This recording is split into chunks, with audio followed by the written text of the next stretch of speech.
All right, good morning. This is Nate. Rise and grind. We have a lot to make up for. This is FedEx Last Chance University stream today. And it's windy. So let's see if we can redeem ourselves from yesterday. That's the plan. I'll see you in about 5-10 minutes. Enjoy King Gizzard and the Lizard Wizard.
All right. Hello, hello, everybody, every nobody, somebody. This is Nate. This is my little Twitch and YouTube stream, Nate Flies, where I try to get better in Flight Simulator. And today we're trying to redeem ourselves because I had one of my worst landings yesterday on tape. So today it's I'm demoted, no passengers, just cargo today. And we're gonna try and land in windy conditions again. But as Stu says, yep.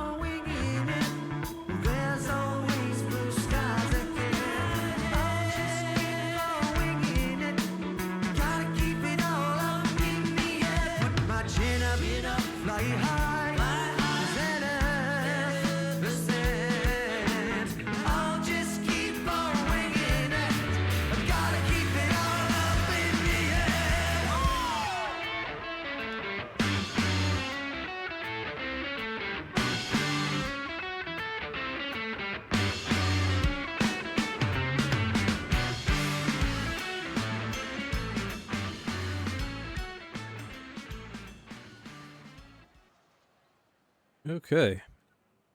Thank you again for tuning in. Once again, I am Nate. This is Nate Flies. And we are in XP12. I'm in the Flight Factor Boeing 757-200 converted freighter in a lovely FedEx livery. And we've been having a rough go lately with this bad boy. Some pretty ugly landings and some pretty mismanaged wind. And so we need to improve. We need to learn and figure out what we did wrong. So today we are flying just like those birds over there. So birds, dangerous. We are going to be flying from beautiful Flint, Michigan to even more beautiful Indianapolis, Indiana.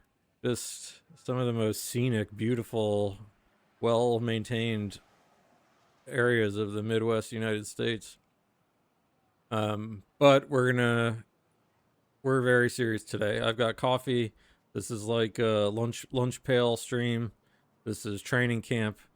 I need to figure something out with these wind conditions, because in our last stream in X-Plane, I could not land this thing to save my life.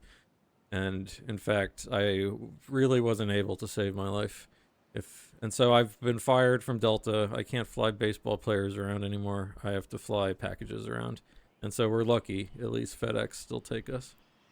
So anyway, just in the way of an introduction, again, my name is Nate. I'm just some guy. I really enjoy flight simulation. I started getting into flight simulation during the pandemic when I was getting stir crazy and was really missing traveling and flying. Not that I fly much in real life, or I don't fly at all in real life as a pilot, as a passenger, plenty. But I was always interested in flight simming and aviation. And once I got sick of flying under the Golden Gate Bridge and the Eiffel Tower and barrel rolls and whatnot and Cessnas, I started trying to learn how to fly these big jetliners. And like anyone else, you go on YouTube and there's a plethora and a wellspring of information out there. And so one of the main ones, shout out to Blackbox 711, who is streaming later today. So we're going to hopefully jump over there once I'm done here.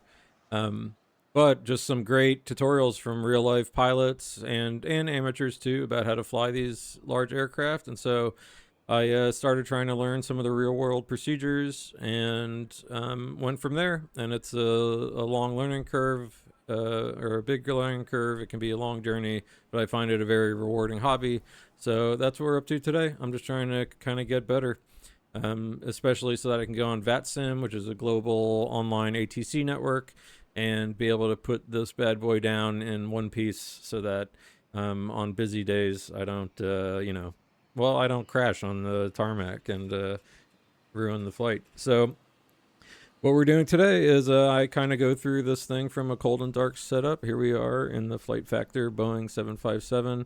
The Boeing 757 in real life, so to speak, is one of my favorite aircraft. I think it's beautiful aircraft.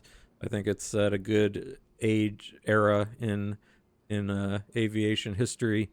So it's kind of a cool blend of modern and old. So what I will be doing is, as you can see, it is a complicated thing with lots of buttons. You know, they all do stuff, and pressing the wrong one can have implications. So that's what we do. And the whole point of the stream too is that after I kind of learned a lot from Black Box 711, especially about the basics and kind of getting going, you start doing stuff, but then you really have no idea what you're doing wrong. And so I started recording my streams, or recording my flights, excuse me, on OBS, and just watching them back to see what kind of mistakes I was making. And it turns out I was making a lot. And so by watching the little streams back, it was really, really helpful for me to see how I was screwing things up, and I can start pinpointing. And I really did improve despite previous streams to the contrary, despite what anybody says. and so yeah, so that's the idea. And if I can marry some of my boring hobbies together, which is flight simulation plus, well, it's not a boring hobby, but I do like talking to people. So anyone interested in flight simulation or wants to shoot the shit a little bit, I love talking about the world. That's my other draw with flight simulation. I like Earth. I like cities and towns and the world in general. So yeah, tell me where you're from. I'll tell you where I'm from. We can talk about flight simulation and the planet Earth, and we can trade places to go eat. So without further ado, this is where I will be started in the cockpit here. And oh man, I need a big swig of coffee as we get this thing going,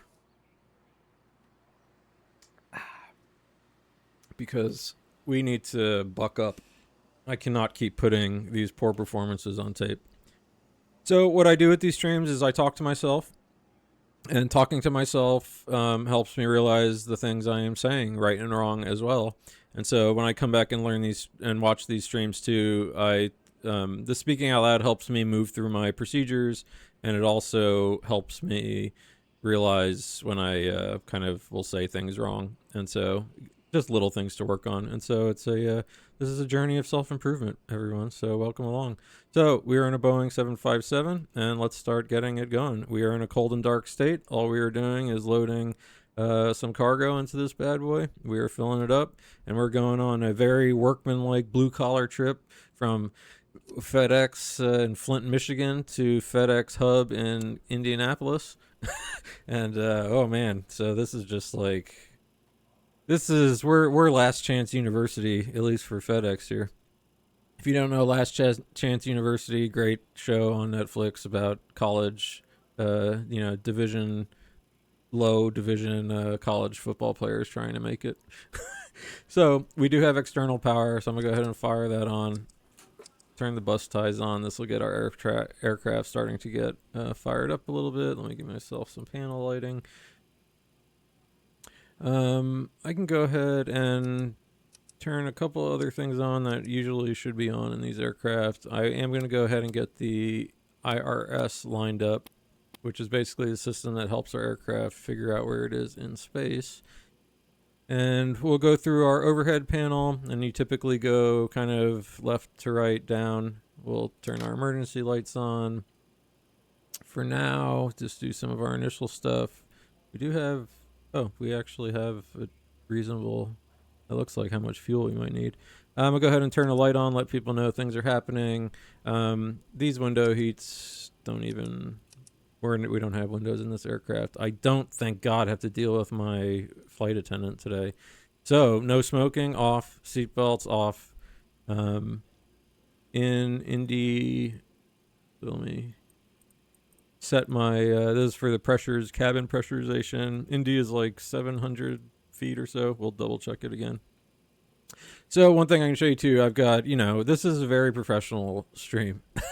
No, so we like to have fun, but I'm like actually trying to improve at this. So I try and get as serious as I can get. We're still gonna have fun. I'm still gonna crash and do things I shouldn't do, but nevertheless. But we've got full-on flight planning. We've got all of our charts. We're trying to follow things as we can. So once we get to Indy, I'm pretty sure it's like, what's the airport elevation? 790 feet. So that's our pressure, so people's heads don't explode or rather pass out. This is all looking good. Let's turn a logo light on so people can see our nice FedEx. And I'm just going to do some things, even though this doesn't really turn anything on. I just like doing this now because this is air conditioning starting to get going. These aren't actually on. All the trim arrow will flip on. Okay, overhead panel is looking good. We got our IRS lining up. So now we're going to do a little kind of tour of the cockpit to make sure I have everything set up as I want. So we'll go from left to right here. Let me huff some oxygen. We did have to wear the oxygen mask of shame. If I put that on, that means I'm embarrassed for myself. So we will be coming down here and setting up our flight computer in a second, but I just need to do a couple things. Set that to our baro. Go over to our co-pilot side here, same thing. Our co-pilot eventually, I'm gonna want to zoom this bad boy out to about 80. Okay, anything else for the co-pilot over here for now?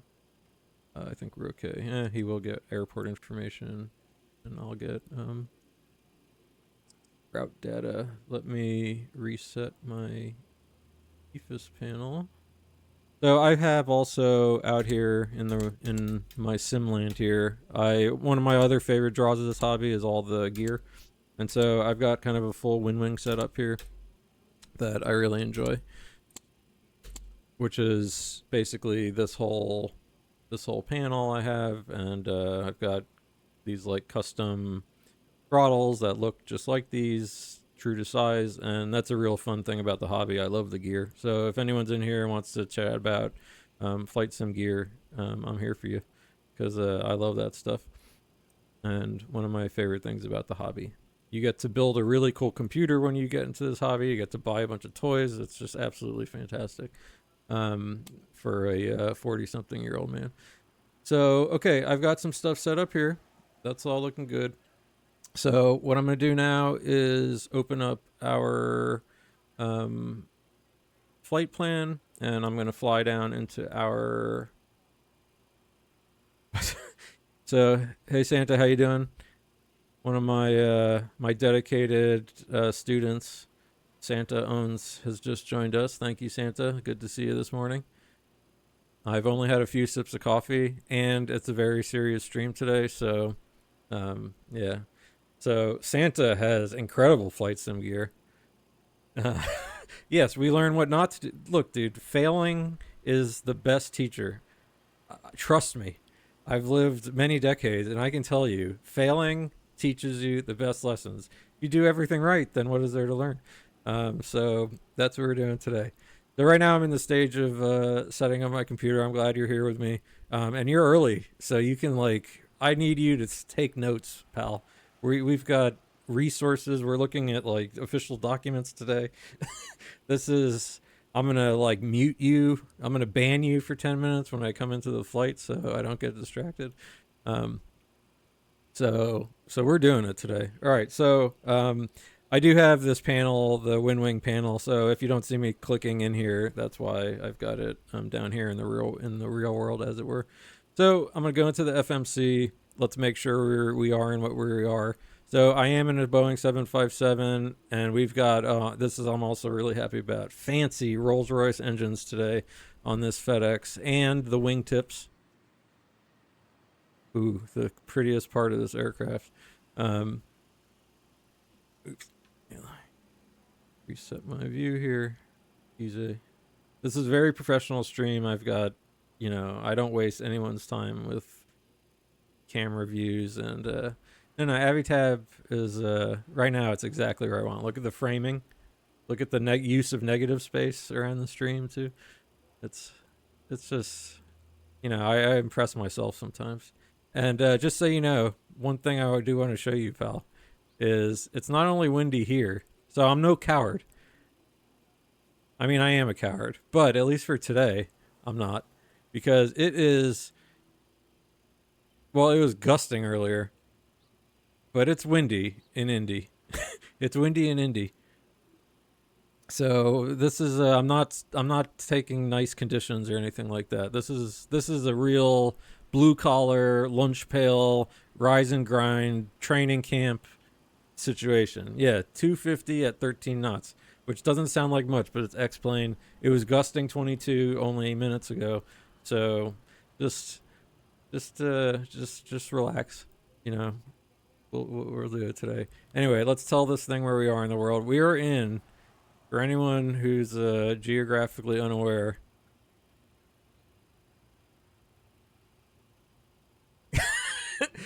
well, I mean, for us, it's going to count. So we are in Flint, outside of Flint, Michigan. And man, if you have ever been to Flint, Michigan, first of all, I'm sorry. But Flint, Michigan, this is a hard town. Um, and I have a real good buddy from Flint. So Dave, one of my many Dave friends who are named Dave, who are good guys. For Dave out of Flint, Michigan, what's up, buddy? I hope you watch this at some point. I miss you. I haven't seen you in a long time. I hope your golf game is doing good in Florida. But I'm in your hometown, and I got to get the hell out of Flint because I know way too much about Flint, Michigan for my own good. So we were flying from Flint, Michigan, down over beautiful, just northern, west or eastern Indiana, just like so much culture here, and flying over to Indianapolis. And oh man, this is just gonna the most beautiful stretch of America you'd ever imagine. So that's it. Quick flight. It's about an hour, and this is a real world flight. FedEx shuttles all their crap between Flint, Michigan, and Indy. So let's set her up here. Go back to our flight plan, and this is where we begin our professionalism. So pay attention, Santa. This is how you do it. So our reference air point where we're starting from is Kilo Foxtrot November Tango. That is Flint, Michigan International, or whatever this place is called, Bishop International. We will grab our GPS position and plug that into the IRS. So now we have our POS init all set up. Let's go to our route page and tell it we are from Flint, and we are going to Kilo India November Delta. And hopefully kind will be kind to us. We are FedEx. What are they? FDX? Foxtrot Delta X-ray. 4622. All right, sweet. Let's go to our departures and arrivals. We are departing, and Flint is such a fancy airport that there's no standard instrument departure. We just wing it out of here. And we are taking off today. Let's look at our flight plan. From runway 27. So that's it. 27 route. Oh yeah, this thing doesn't even I remember it did this weird thing but the other day. I have to select that active. Yeah, okay. I remember this thing is weird. For some reason from Flint, Michigan, it doesn't like to do any of the routing. I forgot about that. Yeah. All right, whatever. Well, this is a not me thing. This is a sim thing. It should at least have something there. I mean, I can totally try again. But yeah, it's not giving me execute. Anyway, let's put in some of our information here. So we're going to Kubi, Quebec, uniform, Bravo, Echo, Echo. This is our first waypoint, sort of. I can probably put a pseudo waypoint in if I remember the syntax. Then we're going to Juliet, X-ray, November. And then to SJ, which is the transition for the snake pit arrival. So I'm gonna go ahead and activate that. Let's go to our departures arrivals again. Let's go to the kind arrivals, and let's go next page. Here's our snake pit 2 on the SJ transition. Nope, I haven't touched anything, almost anything yet, so you can see what you're supposed to do here. And we'll be taking the ILS 23 left because the cargo stuff is all on that side. And we're gonna go. We're going no transition, I think, today. Let's look at a chart real quick. I don't think I really need the transition. So here we are, coming into Indy.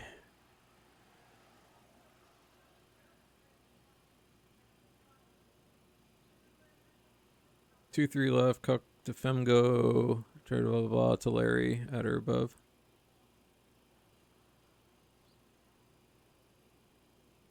Look at this messy ass map. SJ, so we're coming up there. There's Snake Pit, there's Cook, and here is Femgo, and then Larry. So I can't give us the Larry. Execute. Okay, so there's a very crude flight plan in here. And let's see what things are looking like. All right, this actually looks fine coming out of here. Let me go to plan mode, get rid of that. Zoom out a little. So we'll be taking off way straight out to the west, and we'll get ourselves situated and then take a turn to QB, but we're just going to do a fly runway heading, and we're going to manage the speeds ourselves for this. And so I just want to go to our legs page now and step through. So QB Jackson, and then we're going to close this discontinuity between Jackson and SJ. Execute. Keep stepping. SJ, RCAB, Snake Pit, Baybane, Cuck, Femgo. Watch out, guys. Larry, Bird, the Pacer, and 23 left. And there's our go-around procedure, which we may very well need today. Yeah, I mean, we're going to be, we're not going to use as much autopilot as usual today. Although we probably are. Let me set, I forgot. I want you auto over here. Yeah, so the deal is, out of Flint, there's actually no there's no like standard instrument departure, and so I've looked at it in real life, and pretty much, and I've listened to the ATC here, pretty much whenever the cargo planes, so this is a cargo, mostly a cargo hub, and they take off 27 or wherever they take off, and they just climb to about 4,000 feet, I think it usually is, because that's what the MSA around here is, 3,900 minimum safe altitude, and then they get vectors to whatever their next waypoint is, wherever they're going. So we will be climbing up to 4,000 as our initial altitude, but this won't be an LNAV VNAV departure because there is no lateral navigation. They're technically a little vertical navigation, but we'll deal with that. So let's keep setting things up here. So Santa, what I'm going to show you is up here, the only thing I've done. So when you first start this thing up, it's battery on, standby power on, external power on, your bus ties on here. That kind of powers everybody up. If you want, you can turn your position light on to let people know things are happening. Window heats can come on. And that's basically all you need to do for now. And we're going to get going in 2 seconds here. So I am loaded. We have a slight fuel imbalance again, but we know how to fix that now. So I am going to see if that actually works on the ground now too. Okay. So since we have our flight plan in as we want it, I am now going to set up our init ref. So this is our aircraft weights and all this sort of thing. So luckily in this aircraft, you can just, in the add-on, you don't have to manually calculate this. It takes it. So you can just click on the line select key. So there's our ground weight, 0 fuel weight. Our reserves today, and I did take some extra fuel in case we have to go around, is, which I try not to go around. Man, it's really that much fuel, huh? Trip. Oh, because I have the extra. Final reserve. So 10,000. Let's just go. Oops. Bunch of reserves. The cruise altitude today is only going up to level 30. Cost index 20. So gas is expensive again today. And we've got wind up at cruise, or average winds 286 at 61 knots. All right, cool. So for takeoff, we will use the SimBrief calculator. So because this aircraft does not have a built-in performance calculator, unfortunately, I hope it does someday. And so we will just use our runway analysis from SimBrief here. And today we wants us to do a flaps 15 departure, but I don't want to do a flaps 15. So we're doing a flaps 5. Select temp is 31. We have enough runway. We'll make it. Center of gravity will pull from the aircraft. V1 speeds today, 140. So that's the speed you have to decide whether to hit the brakes or commit to your takeoff, because if you don't hit the brakes, or if you hit the brakes after that speed, you won't have enough runway to stop and you will die. So V1, VR 141, that's the speed you have to actually take off. And our V2 speed today is 143, which is the lowest speed you can climb if we have one engine out, which we're okay today because I don't have the failures. I bet I have to do our hydraulic fluid. Oh no, I didn't crash this aircraft. I did another one that will do it too. So okay, our pre-flight is complete. I'm gonna let our co-pilot have the legs. I'll have our takeoff ref here. I am going to, since the aircraft is loaded now, do one thing, because we need this aircraft to go to ground. I'm gonna perform maintenance. So we have full hydraulic levels, all that good stuff. I'm gonna do a recall check, and I can see all these expected things that I know are supposed to be not working at the moment. Great. And we will do a quick pre-flight checklist now. So checklist. Oop, I already wore the mask of shame. I'm gonna take a breather. Flight instruments are all tested. Parking brake is set. Gear pins are removed. Next will be before start. So let's get moving here. So first things first, after all this, I set up the MCP. So let me go ahead and turn my flight directors on. Like I said, no LNAV, VNAV today. We will just manage the speeds ourselves. So okay, this is looking good. Runway heading is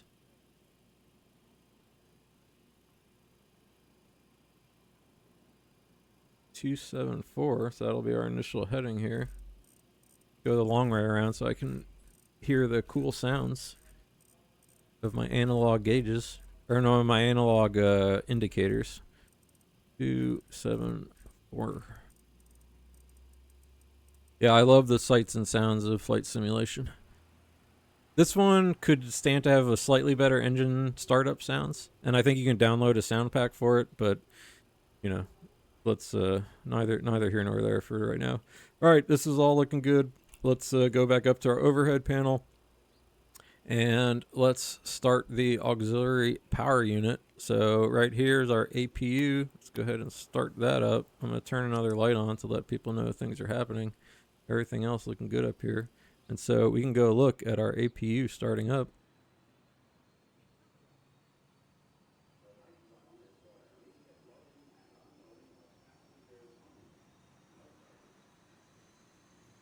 Yeah, so not to dump on the 757, but I know it's, some people say it's, you know, a little finicky in terms of the flight model and things like that, where the Zebo is kind of the better simulated aircraft.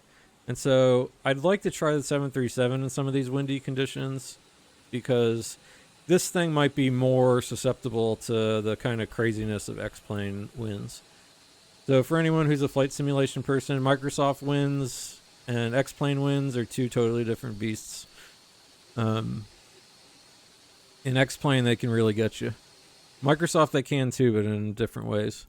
Okay, our APU is firing up. You can see we got exhaust gas temperatures and RPMs. And if we look up here, here it is, run available. So let's go ahead and switch over to the APU generator.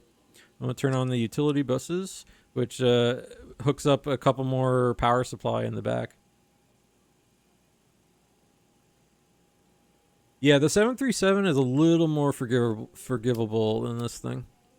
I will say that much.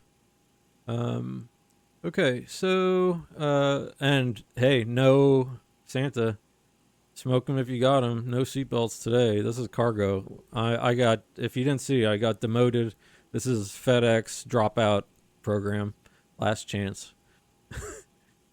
So our fans are on. We turn the APU on. So let's get our packs on. Isolation valve on and APU bleed air on.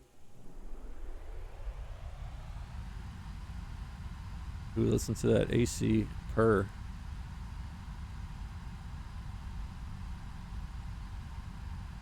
Beautiful. All right, we're getting close here. Let's start getting some ground equipment out of the way.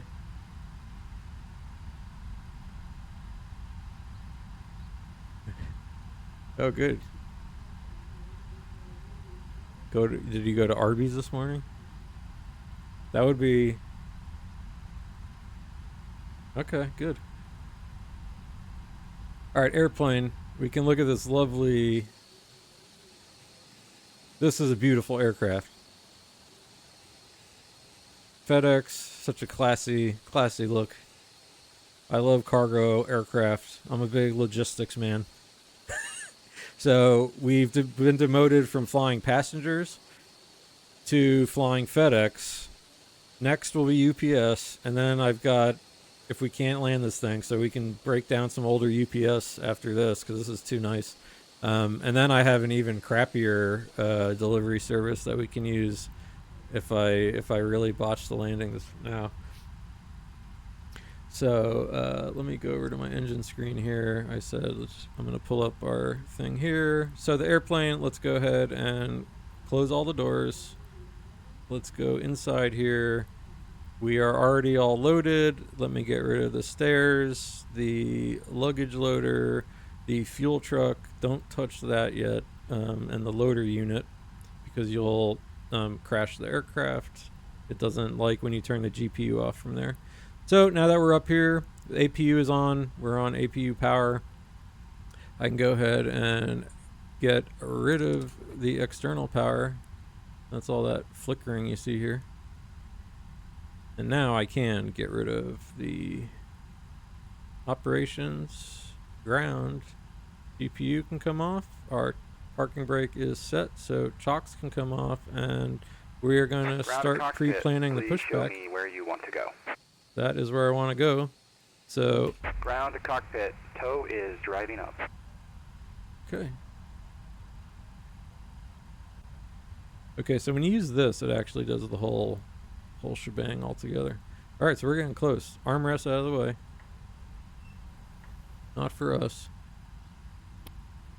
We're not on VATSIM today because we are going to be doing. God only knows what's going to happen when we hit this wind. But we're gonna focus today. Here comes our tow truck.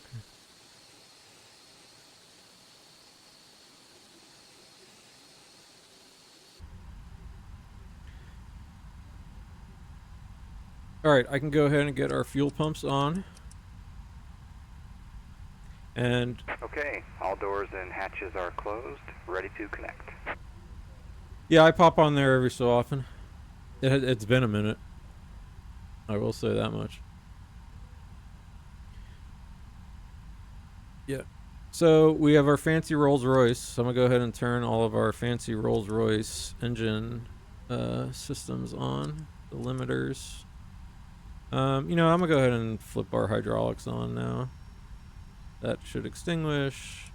Comes on. This will extinguish. This one will come on and will not extinguish. This will come on and extinguish. All good. Yaw dampers can come on. And So connected and bypass pin inserted. Release parking brake. all right, so we're about ready to rock here. Let's go ahead and do a checklist. So before start checklist, fuel is checked. Once we actually start up, let me see if I can fix that imbalance. So that's one thing. I wasn't sure if I can do it on the ground. We did it in the air the other day. All right, so the fuel is checked. Passenger signs don't have to worry about today. No, because we have none. Windows are locked. The MCP is all set. Takeoff thrust is set. Takeoff speeds are set.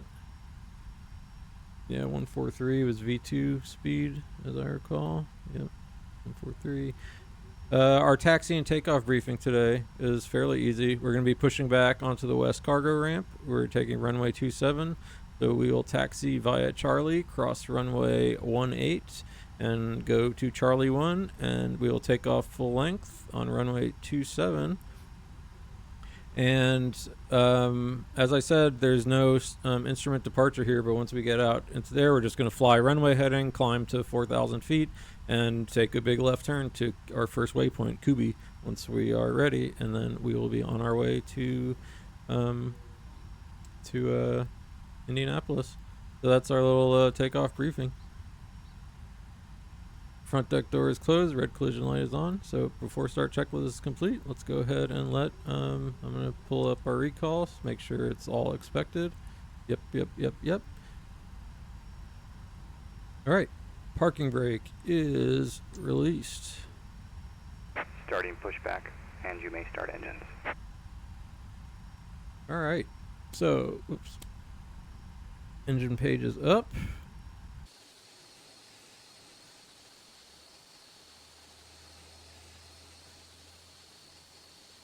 Are we moving?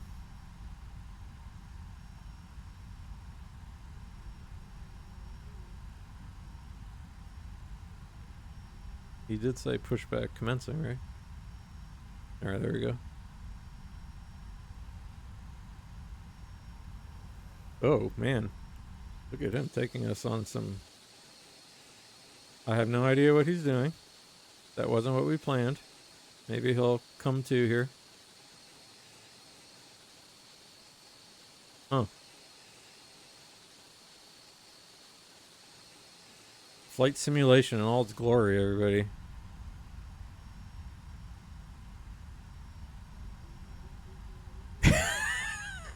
We're really starting out good today here. Anyway, I'm going. We're firing off some engines here.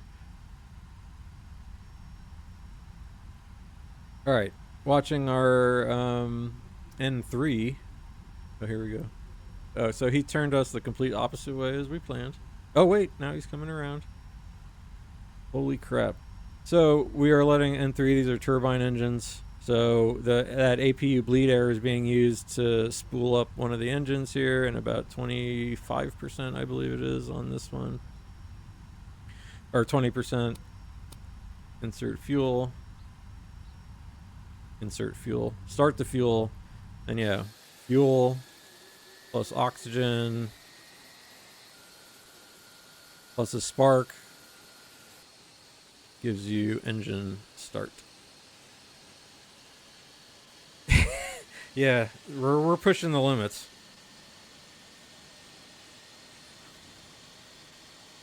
So yeah, these are these beautiful Rolls-Royce Trent engines. Oh, coffee. We need a lot of coffee today.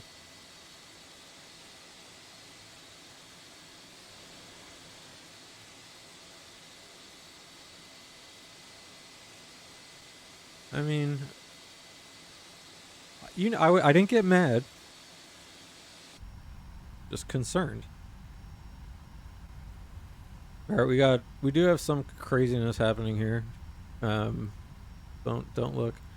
Engine 1 looking nominal. Let's quickly start engine 2 or 1. Engine 2 is looking good. Let's get engine 1 going. All right, watching N3.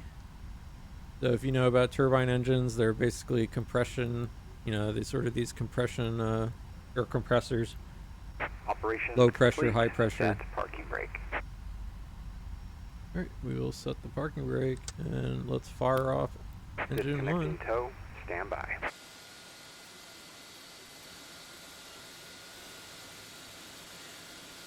Enjoy the sights and sounds of flight simulation as this Rolls-Royce engine starts humming up.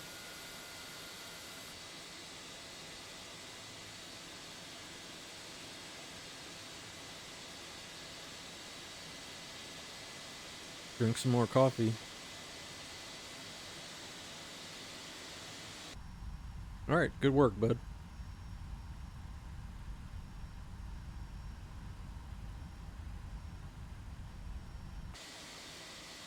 All right, he is disconnecting. Let's do our after start flows. It looks like our engines are looking groovy here. Yep, everything's looking good. Tow is disconnected and bypass pin has been removed. Hand signal will be on the right. We'll see you next time and have a great flight. All right, thanks, dude. I will have a great flight. I appreciate you for that pushback. For this one, so this is a Rolls-Royce, so it's got it's a 3-stage, N3, N2, and N1, and you're watching the engine pressure ratio for your engine power. But typically, you can look it up. I know in this one for the Rolls-Royce, it's like 20% N3 is when you add the fuel. And then I've seen some checklists that say at only like 15% N3, you can add the fuel to engine 1. I don't know, you know, what the deal is. We have pressure. Hopefully we need to, our engine or oil temperature is gone. Let's pull this up. All right, after takeoff or after start flows. So I'm going to go up top here. Let's switch over to our engines now to generate our power. I can turn some lights on. This is all good. Fuel is looking good. We will try, once I get all this going, see about getting that fuel balanced. Looking good here. I did not turn my packs off. It still started. Maybe the Rolls-Royce doesn't matter. I don't know. That might have been a mistake. Okay, APU can come off. APU gen off. Cool. We are doing a flaps 5 takeoff. So I will set flaps 5. Not that. You can see our flaps starting to go here.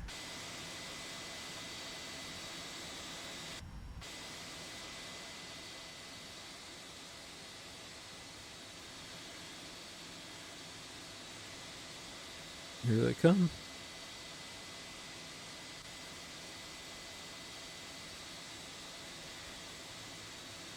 In the 737, I think it's like 15% N2. All right, and I want to set, so we got our flaps, pitch trim 3.3. So let's nose down here. 3.3 on the pitch trim here, about there.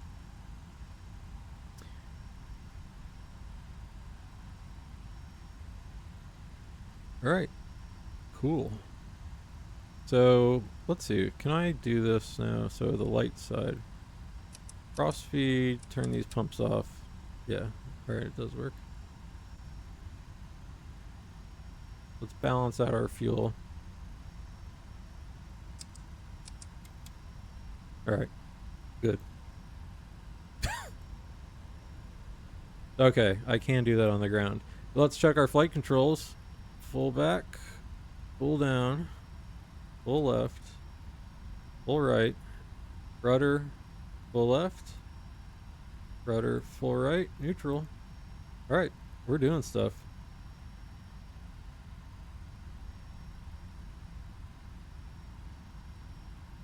Wouldn't you want the left side to have more because it runs the APU at the end? I don't think I know the answer to that question.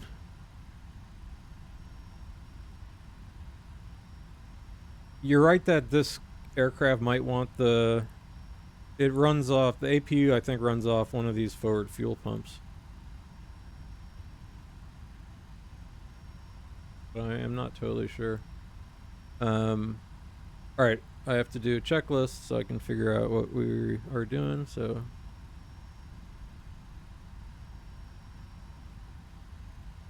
Yeah. Yeah. I know it depends heavily on like the company procedure, what engine they want you to start at first. I'm thinking in the Rolls-Royce, you might start engine 1 first, then engine 2. I'm not really totally sure. All right, before taxi, engine anti-ice should be okay. We did a recall check. I forgot the auto brake, RTO. Ground equipment is clear, and light switches are good. So before takeoff is next. Let's check the weather. Here we go. Oh shit. Okay, so it should be all in our face, but because we're taking off runway 27, so it's 270, 14, gusting 22, and we've got some clouds, as you can see. So we will need to be mindful of the headwind that we will have here. So, let's release the parking brake.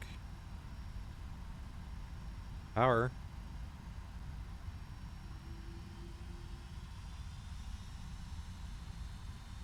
Here we go. Brake check. Brakes work. The one thing I notice right now, I feel like I'm slightly underground. And it could just be this airport. I can feel like a little more drag, ground drag, or what do you call it? How do they describe it in these sims? The ground effects, something like that. All right, here comes Charlie.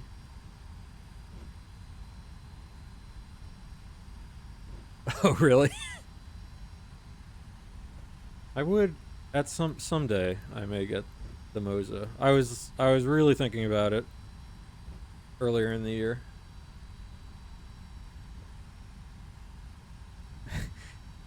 Now, I feel like you're just screwing with me because you don't seem like the taxiing kind of man. But you know, there's signage for you to follow. Here, we're on Charlie. Black means you're on it. Arrow, that's Charlie 4. And so here's Charlie, and that's what we're doing. Here's our hotspot, which means get your head out of your ass because you're going to be crossing a runway. So if we were being real good, we would turn our strobe light on and our landing lights on so that we're blinking at people. And you'd want to make sure no one's landing. You'd also want to drive on the center line. No one landing. So, to be real professional, on the center line. So yeah, like this one's telling us Alpha is this way. Charlie, stay on it. And you can see here. Charlie. And signage is not always great in the sim. And there are, if you have like the add-on, yeah, no problem, man. I'm just always going to figure you're screwing with me first. Which is fine, by the way. Alright, we're not going to screw with weather radar today because I don't think it works. So that's why if you see none of that on, that's why. I will go ahead and turn TCAS on.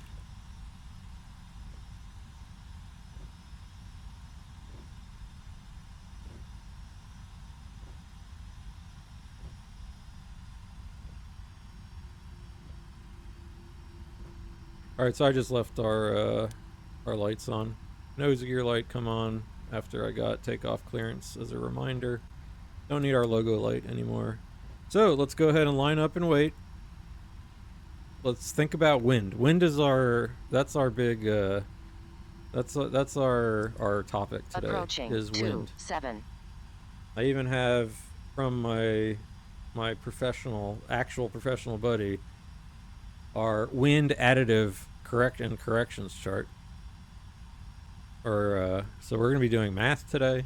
This is all extremely big stuff today. Look at that beautiful aircraft.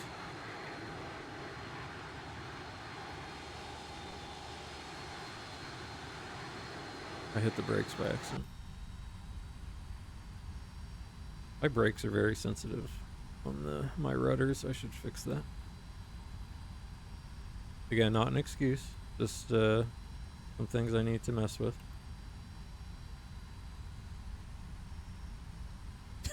I also realize I haven't set the QNH, but... On runway 27.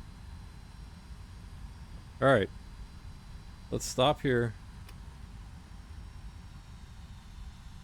Be very deliberate. In Flint. Again, we've got these gusty conditions, and the QNH is... Wow, 2958? That can't be.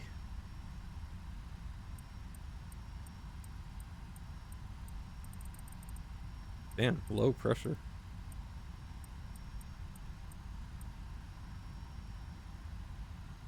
Okay, in this aircraft, if you click this screw right here, that sinks your pressure, your QNH over here.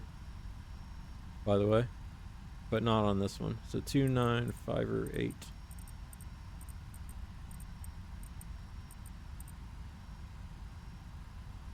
And the wind is just right in our face.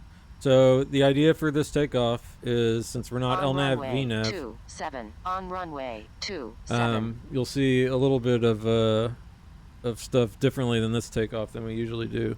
We're gonna take off, and I'll just be kind of flying straight out and climbing, and at some point, click autopilot and just kind of head runway or heading select and vertical speed. So, all right, chrono on. I remember it. How about that? Holy crap. I'm so proud of myself. If anything, we've made one huge improvement, and that's I remember the clock. So, before takeoff checklist. All right, takeoff briefing. We know what we're doing. Packs are auto, flaps are set, stabilizer trim is set, flight controls were checked, cabin is secured, the runway turn-off lights can come off, and we are good. So after takeoff is next. All right, buckle up. Buckle up. Set it on the small one. Where did you set the other? What are we talking about?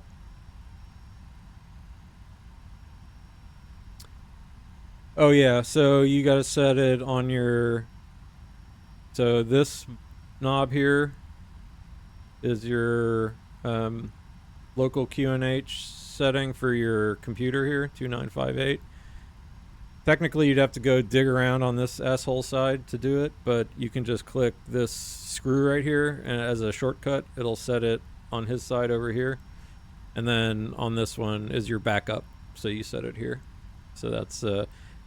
So if we were professional pilots, we'd say, you know, QNH set 3 times. 3, 1, 2, 3. All right, here we go. All right, here we go. We're ready to take off. Okay, takeoff. Parking brake. 27 on runway 27. Thank you, Ras Lady, my girlfriend. Parking brake off. Let's go ahead and spool these engines up to about 40%. We have wind directly in our face, so that's what we're concerning ourselves, is try and maintain center line. All right, there's 40%. Everything looking stable. I'm going to press the thrust. I'm going to turn my auto thrust on first and press thrust. So EPR, takeoff. A little bit of down pressure on the yoke. Oh, I like girls who smoke. We'll get into that later. Dude, I'm trying to concentrate. You're already... All right, 80 knots. Check. Thrust hold.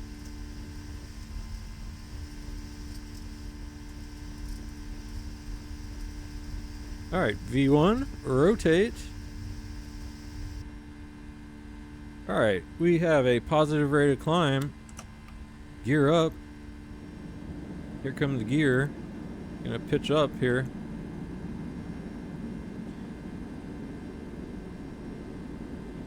And look at this really aggressive rate of climb. Holy moly moly. Alright, approaching acceleration. We're gonna nose down.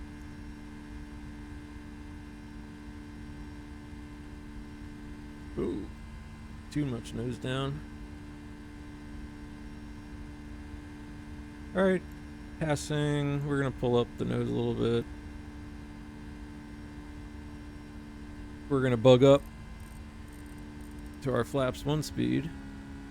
Coming to altitude, so we're gonna nose down. Wow, that came up fast. Might bark at us a little bit.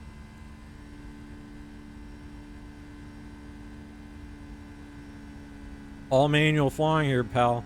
Alright, let's go flaps 1. Oh, so professional.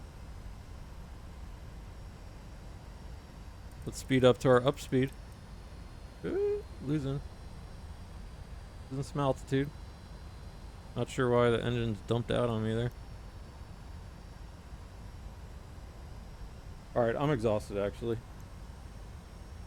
Let's go heading select, command, alt hold. Let's speed up 220 or so. I'm going to turn inbound to our first waypoint. Go flaps up.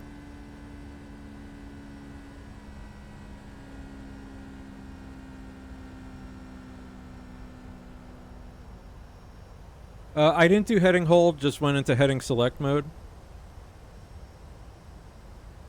So that's why it didn't light up.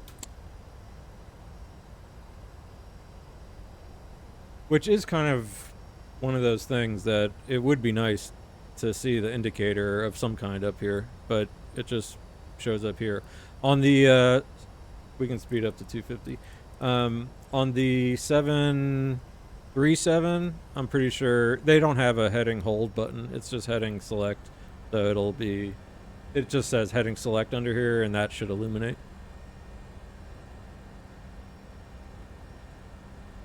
Let's look around Flint, Michigan. Oh, there's like a, oh no, I'm thinking of Rockford. There's a nuclear power plant around here. Okay, let's go ahead and go down here. Let's go direct to QB. Direct to execute, and I'm gonna go LNAV and VNAV. So now LNAV, VNAV, alt hold, and let's say we got cleared up to something like 15,000.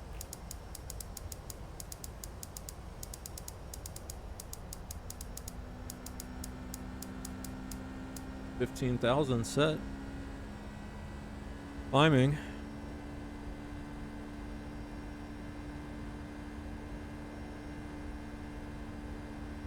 Yeah, it's out by the Rockford airport, as I recall. Flint and Rockford feel the same. Out in the middle of fucking nowhere.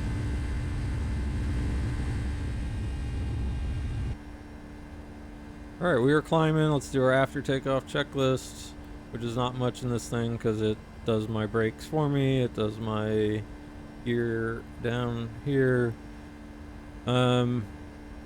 I'm not too worried about the light situation, so let's get our lights off. Alright. Yeah, so down in my flight plan now, you can kind of think of it as like, so LNAV is the lateral, this part, so it's keeping me on this magenta line, and the VNAV is going to follow the speed settings here and the altitude settings.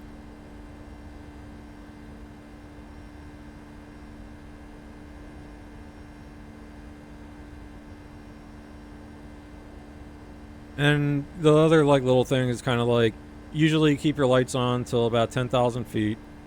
You're not allowed to go faster than 250 in America under 10,000 feet. Do you believe that?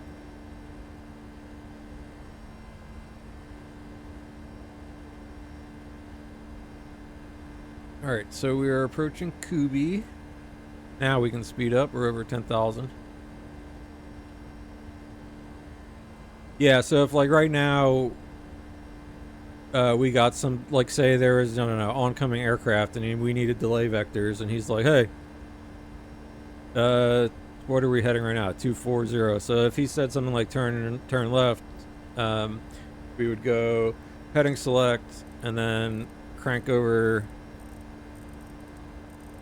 to whatever he said, turn heading 165. Now it will, since we're on VNav, it'll keep us accelerating and all that kind of stuff. It'll keep that vertical profile. If for some reason he gave us a speed, you can now like hit this. Well, we're climbing right now, so you could go like, you could change and say, okay, I'm gonna go flight change, and if he says, you know, don't go faster than 280, we can set that speed to 280. And so instead of VNav now, we're in flight change. That's our basically giving it a vertical instruction.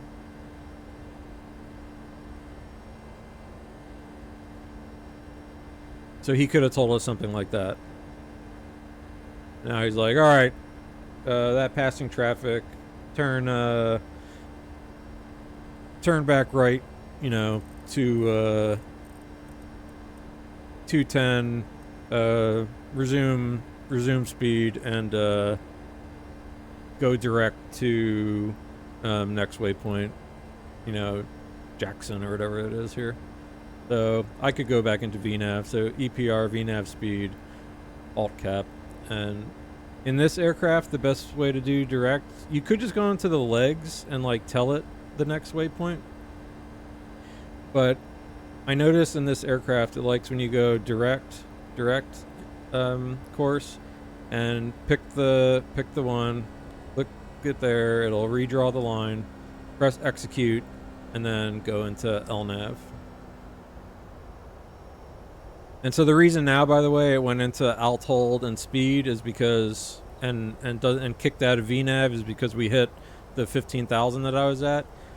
In the 737, the VNav is just going to stay armed and wait until you increase the altitude again. And for the most part, depending on your setting. In this aircraft, once you hit an altitude that's not your climb altitude, it just kicks out the VNav and puts you in altitude hold mode, which you can read off your PFD over here. It says we're in LNAV and speed. And so one thing early to help you out, which I don't do enough, that I'm trying to train myself to do, is anytime you do something, look up at your PFD and read out the thing. Because that actually will tell you what mode you're in. Because sometimes you might think you're in the mode you are, and you're not. So, like right now, we'll say I've been cleared now to our cruise altitude, which was 3, so flight level 30. So I can go ahead and go 30.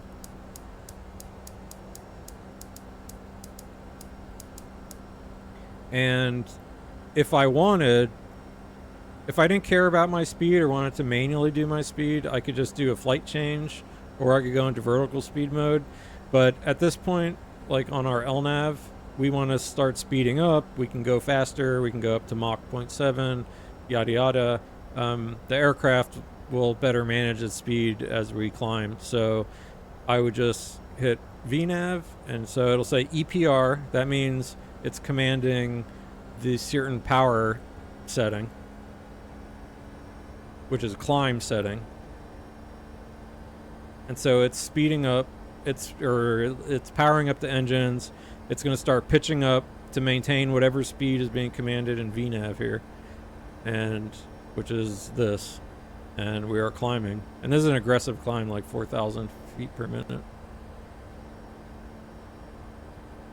But you can also do stuff in this aircraft that, like, let's say I wanted to climb more gently. I mean, even though this is a fine speed to climb, if I was, like, I don't know, wanted to save fuel or something, on this panel here, you can click this 1, and it puts us into climb 1, which is a slightly derated climb. And I can go climb 2, and that would be also slightly derated. I don't know if this even I mean, at this point, the climb one is so low. And that would be stuff in here. I don't know in this aircraft how well, or like if it actually calculates the climb cutbacks very much, but we can just stay in full-on climb. And so as you pass 18,000 feet, that's where transition level, so you see this thing turn orange here. Now we go to standard atmospheric pressure. And so we, on this, it would be, I have it on my thing here. You press this button, standard, click it, standard, and then click the screw, and that sets it over here. And then standard on this is not a button, I don't think. You gotta go to 992.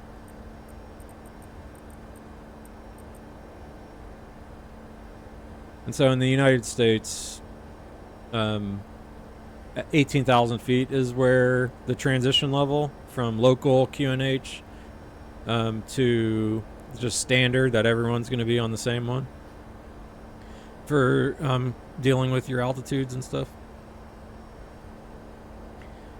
In Europe, it's a little more confusing, or in other places, because it can be like a very low transition level. It depends. You just have to check the charts. And it'll tell you.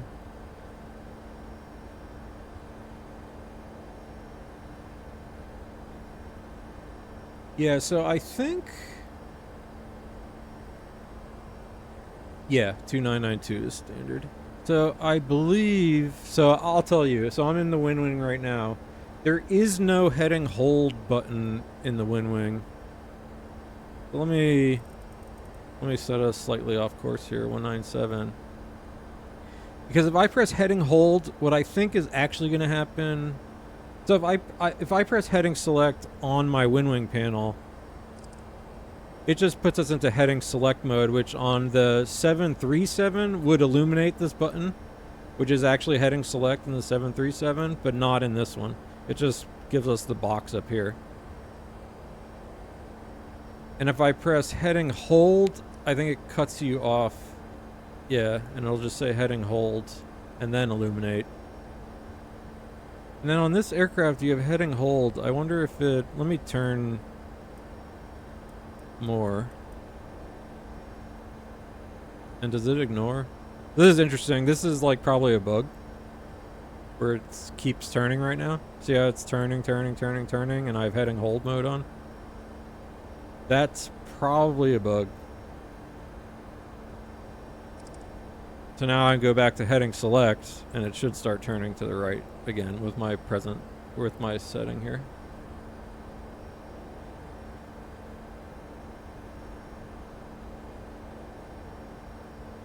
So the one thing is just that this on the wind wing is not one-to-one, since the wind wing panel is made for the 737, and also I'm using a Mobi flight profile that I made up, so our shit might be a little different.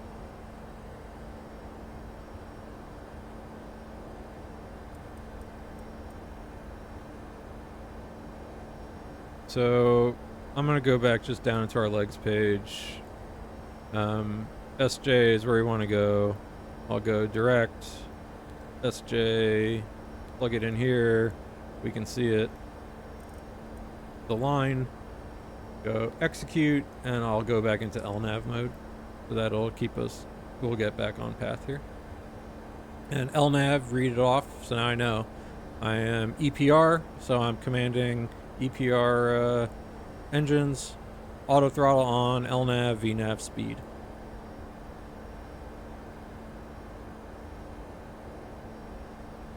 Yeah, I used to use a touchscreen for this guy before I got the wind wing one. On my tablet, there were ways to connect it, and that was pretty nice.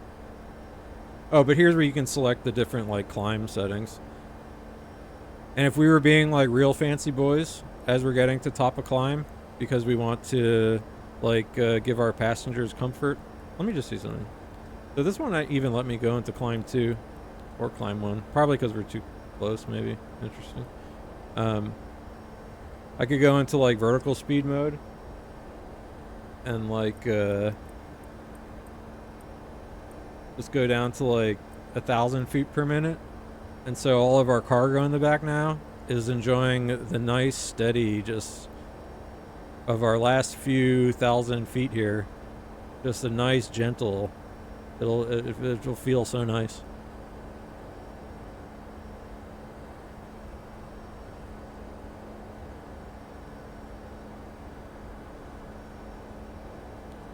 So let me go back to my legs over here, or we can just, we'll go progress here. Keep an idea of what we're doing. But you can see, look, top of the climb and top of descent are like right next to each other on this flight. So this is all happening very fast. I should drink some coffee between now and then.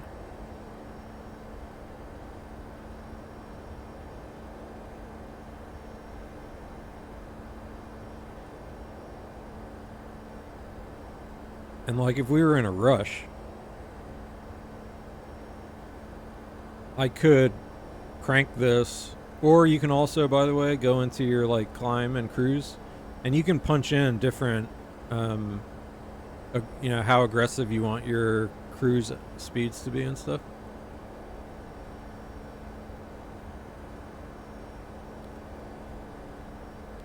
And the progress page is always a helpful one, by the way, because it gives you kind of your main stuff. And I think this is a fuel. It gives you your actual converted temperature too, and that helps you if you have to use anti-ice and stuff.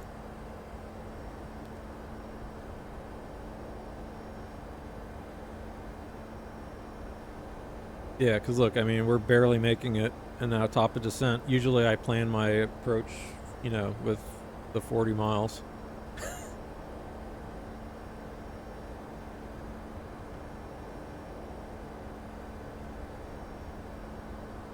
All right, so alt capture.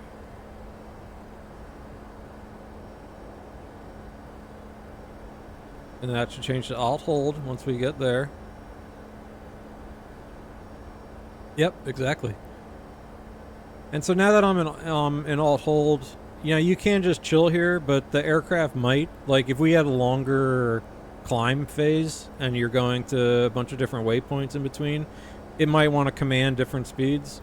So I would just at this point go back into VNav. So VNav path now.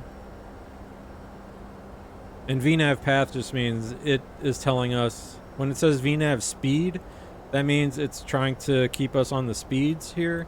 VNav path means it still thinks we're good on our altitude, that we're on the actual path that it has programmed in here. All right, FMC message, reset MCP alt. So what that's saying is, since we're so close to the top of descent, it's like, hey buddy, time to descend. So let's look at our chart. We're coming from SJ. The first thing we care about is being below flight level 20. So I could just dial that in at least as a start.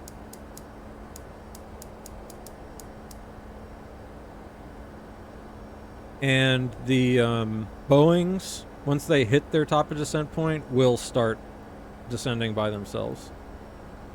Airbus, you have to tell it to descend. So one thing I am going to do now that we're descending is go and set our approach. So we'll do a flaps 30, speed 133, ILS is 111.15 at Indy. I'll plug that in here. Inbound course was 230. 230 at Larry.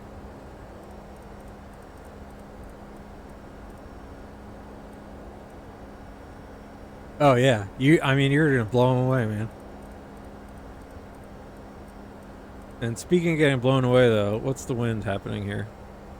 All right, we're still got this gust stuff. Oh, all right, we got some issues when we're coming in here.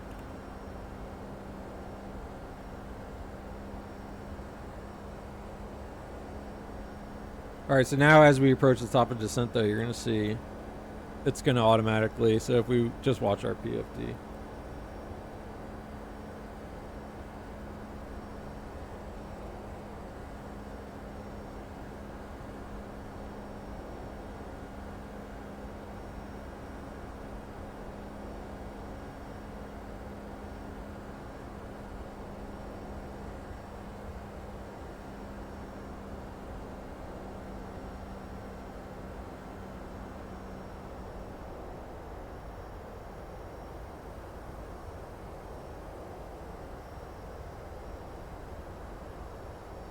So it's going to be raining in Indy. That's no good. Exactly. This is all steady. So see, as we hit the descent point, it's going to go into VNAV path and speed. And depending, it might even, this aircraft will bark at you and say like, drag required already if it feels like you're too high or too low in the profile, or too high in the profile. And that's what this indicator is right here. So technically we're a little high and it'll start coming in. So we're above, this is us. We want to be equal to that. But the one thing I did want to show you is when we're coming in, here's our wind. And so, you know, we've got these gusty conditions. So on this, you can see that depending on where the wind is coming from, what your crosswind component is and stuff like that, that helps you figure out what your approach speed should be. So like our standard approach speed here is 133. It should at least be +5, but we're going to have a bunch of wind. And so we have to do those calculations. So we would say like, okay, it's 14 gusting 22, basically not a crosswind component, but a headwind component.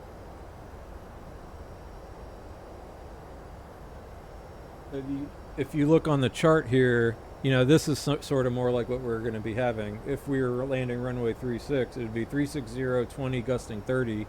You take half the steady headwind plus the full gust above the component. So for us, we're going to go +7 because it's 14, but then gusting 22, we're going to add the extra. So now we have to do math.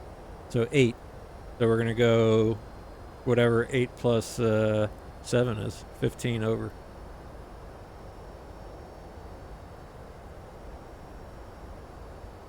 But you can't go over 15, so that's basically we're at the top end. So I'm going to go a little below that. And then what our METAR is saying, it's raining, and we have low clouds, scattered clouds, broken clouds, all kinds of shit.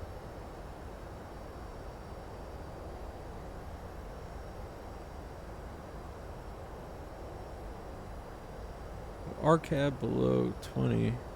And you can see we have our restrictions in here, flight level below.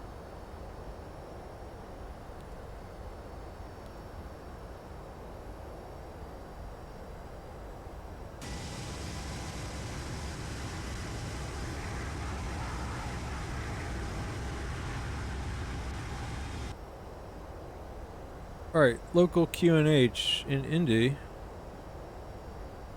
is 2976. So I'm going to go ahead and pre-dial that here.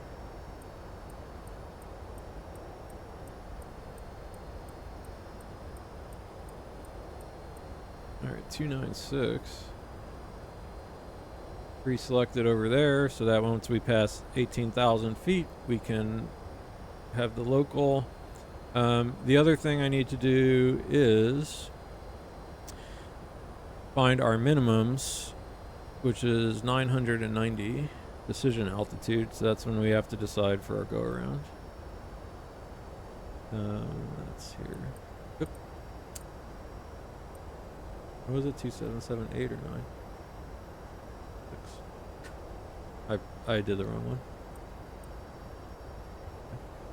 And over here you set your minimums, so 990 feet.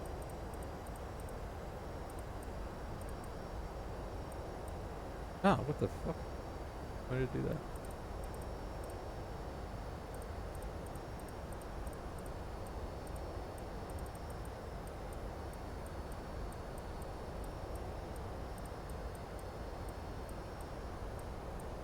All right, so basically 200 feet above the ground, it's going to yell at us to decide or not to land or not. And our missed approach altitude is 2,600. And we want to be 5,000 Larry, 2,600 at Pacer, climb 1,500, take a left turn 3,000. Okay.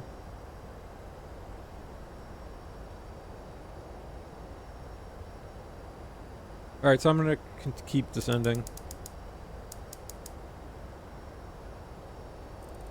Reset my heading. Technically, so here we are. I guess, well, it's not going to show us yet. Here we are. But we want to keep these, and I just realized this aircraft never does the betweens, so let's look at our legs. Technically, Babane, we want to be above 11.5, so let me do /11,500 above at Babane.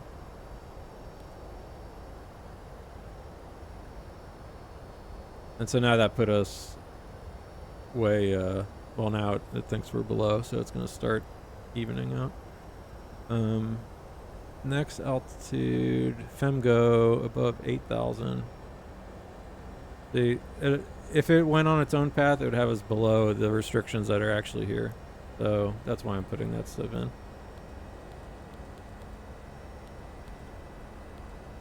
Oops.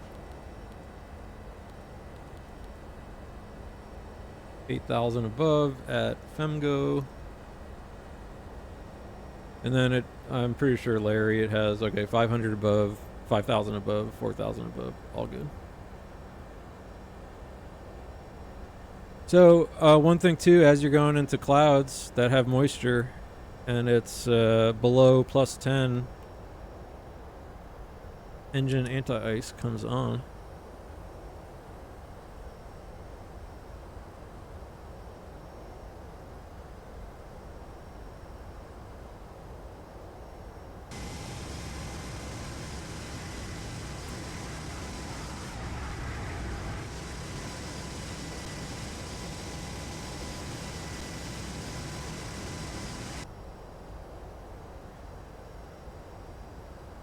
Although not too bad right now.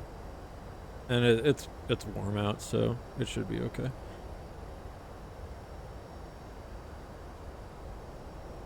Alright, so we are approaching, it's kind of telling us that we're approaching. Oh, I want to keep going down to 5,000.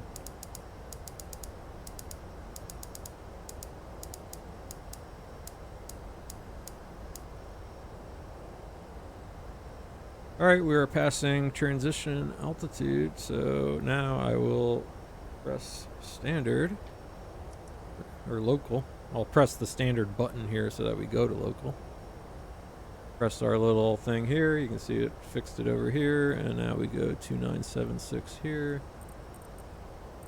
Our backup. At this point, yeah. So technically the engine anti-ice can't hurt you. As I recall, so you're not gonna be in too bad a shape. Altimeter setting. Thank you, Ras Lady. I'm gonna go ahead and turn some lights on now, and we could have done our. Now that we're below the altitude, I can do our descent checklist.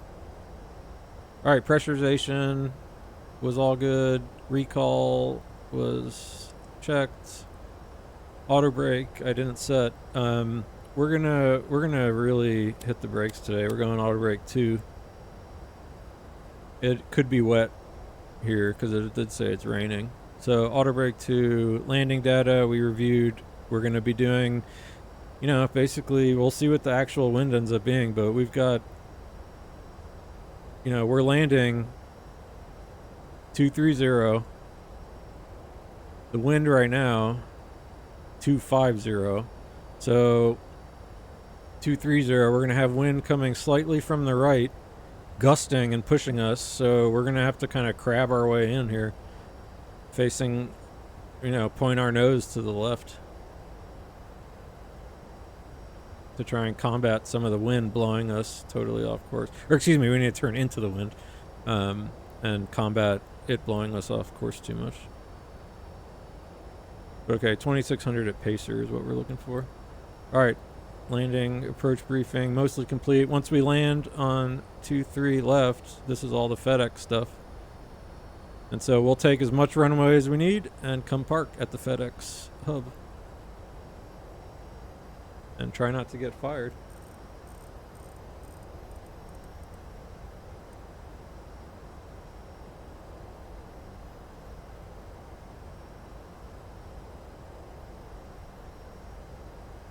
Alright, descending nicely, we're on path. ILS is set.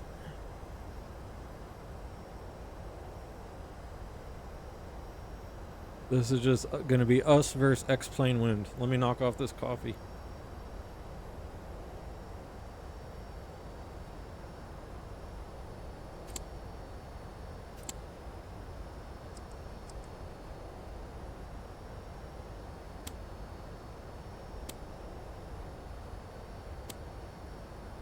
And at least visually today, I'm going to try and...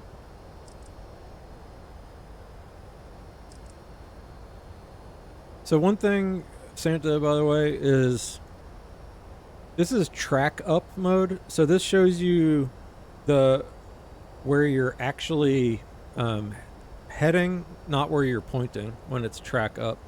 Where heading shows you where the nose of the plane is. And because you see we have this 56 knots of wind. Really, the plane right now is crabbing when it's flying. It's nosing into, like, there's our nose. So that we can keep this track, 246 or 247, whatever it is. But our actual heading, 251.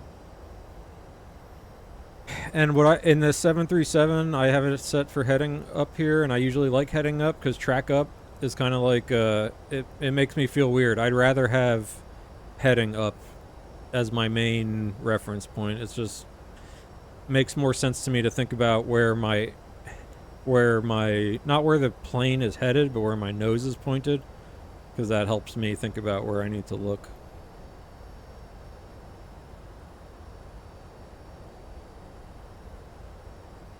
All right, so let's see. Do we care about speeds? So 210 by Larry. We probably need 250 sometime soon here. Cook has no speed restriction.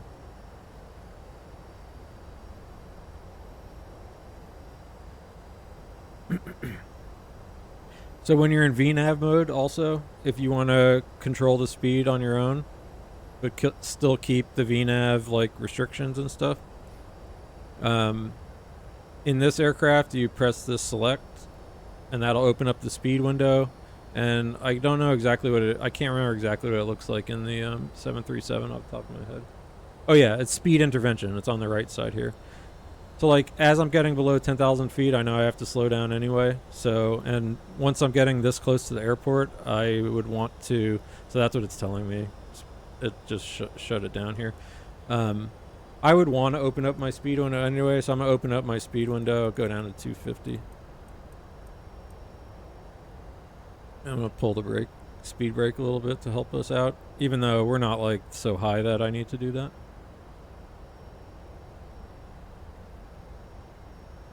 What I will do is go to our fix page though and do that. Since we figured out the syntax the other day, it was kind 23 left. Nice. And I'll give me my lines.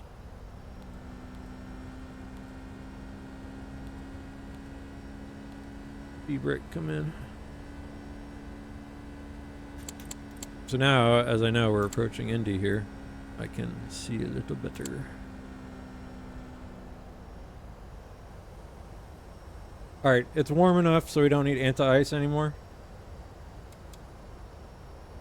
So there's engine anti-ice comes off.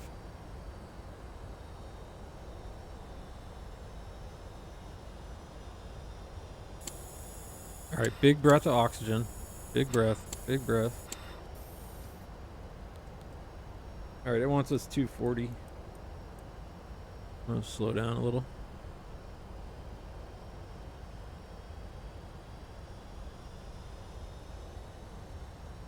All right, speed brake, come in. Checklist, descent. So our approach checklist, we have all our altimeters are all set up. Our nav aids we just set up. So approach checklist complete. Landing checklist is all we have to go.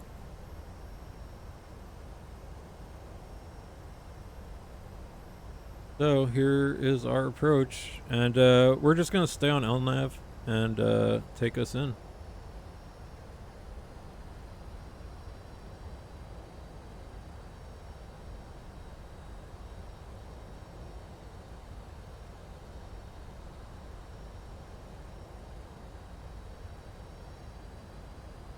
So there's that 8,000 above, and now that we passed it, it'll start diving down. All right, set the heading. So if I wanted to right now, by the way, I could, like, if we got some kind of vectors or something, I could do something like, since I know, I mean, now we're straight inbound, so I'm not going to worry about it. I'll just keep our LNAV path, but we're going to see the ILS come in here. But we do want to be 210 by Larry. So I'm going to go ahead and bleed off some speed. Let's go down to our up speed. I don't want to go below our up speed. I want to give us some speed brakes to just help us maintain a nice descent profile. I don't want to end up high in the approach today. I'm high too many other times in my life, so.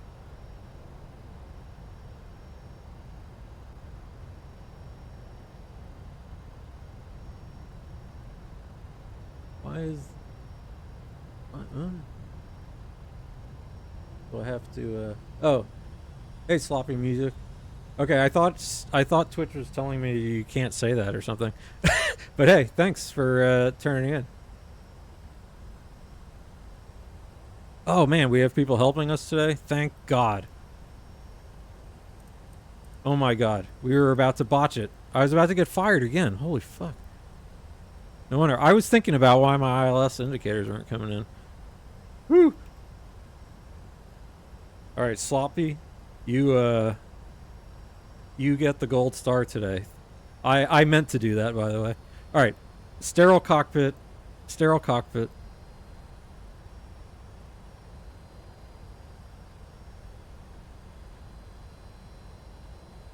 Alright, let's go ahead and arm approach. We'll get the lock. I'm gonna start slowing down too, like a coward already. Go flaps 1.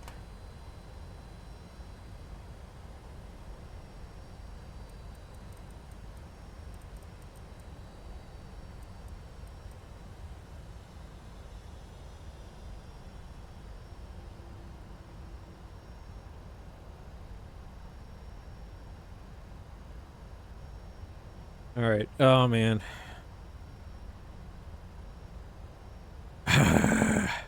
Okay. Focus. Focus. Focus. Alright. Glide slope. Coming down.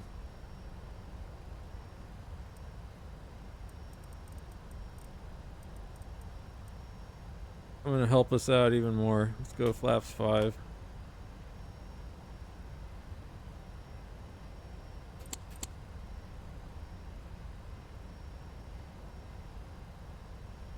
We're not slowing down. I'm gonna help us out with some speed brakes. I could dump the gear too.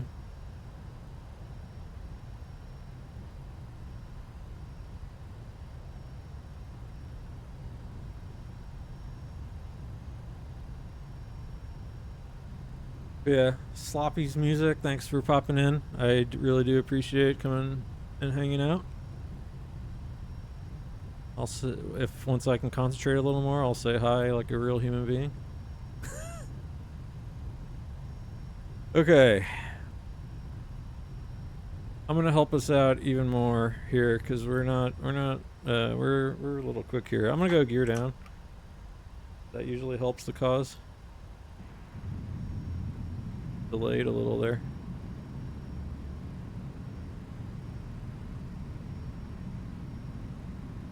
Go flaps 20. Keep slowing down.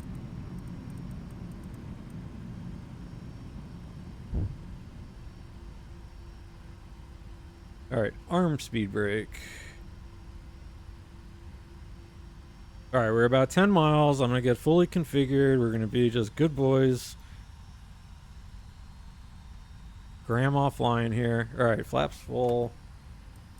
So we said VREF 133, and we've got a lot of wind. It's 14. What do we got here? So 14, so at least 7. Plus the other component, but we don't want to go so much higher.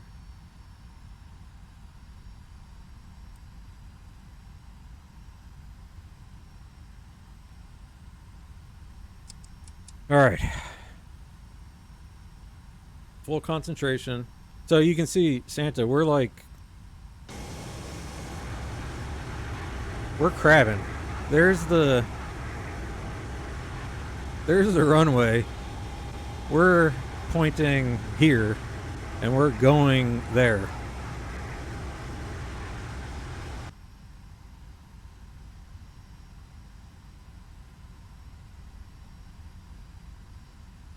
Okay, so we're in the Rolls Royce too. I'm happy about that. Let's do our all right, big breath of oxygen. Checklist, landing checklist, done. All right, pure focus. I'm not going to look at chat. We are currently at about 50, 49 on the N2. Where are my throttles in the sim? Okay. No.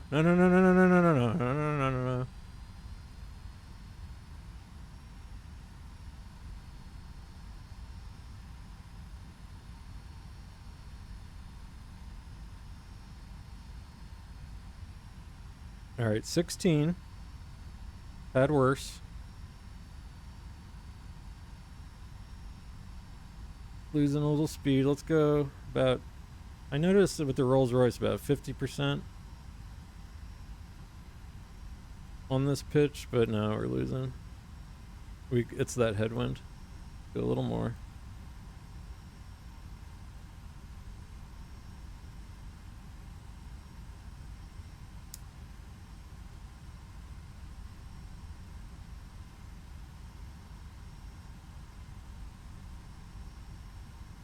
Okay, I feel a little better about this pitch and power setting. Man, alright, we are coming in sideways. Here it comes again. So, alright. I know we're a lot fast now. Here we go. It's just this wind. I'm trying to back it off. Back it off.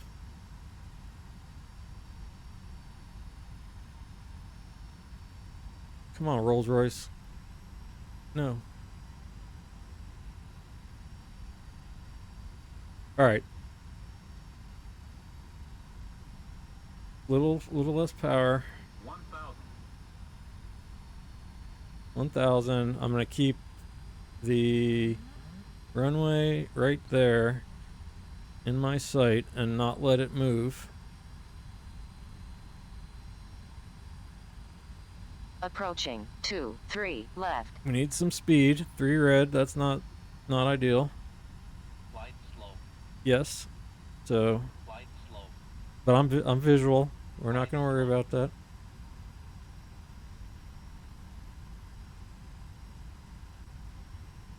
Come on. Give me 2 white.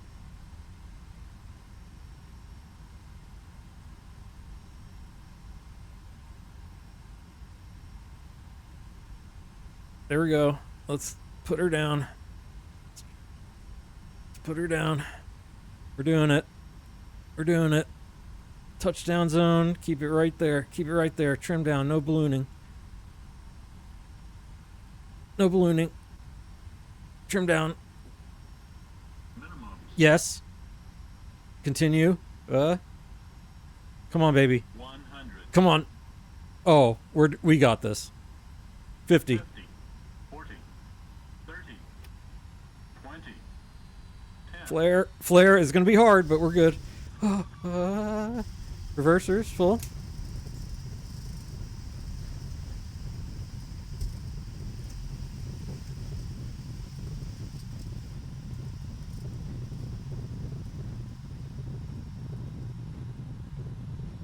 All right, 80 knots, manual brakes. Let's get the reversers in. Got our speed brakes up. Flaps are coming in. Show me stable. Show me stable.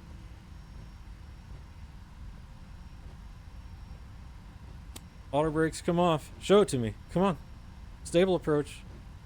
Brake.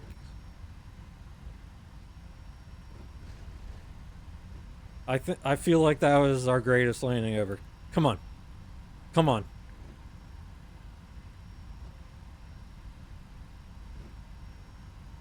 It's all about stable approach. I trust it with my life. Boom! Santa. Sloppy. I mean, the professionalism. Alright, flight director's off. Alright. Well, I didn't get off the runway. I do feel like my... Just, again, I don't make excuses. But my aircraft feels like it's in the ground a lot lately in X-Plane. And since I just updated some stuff.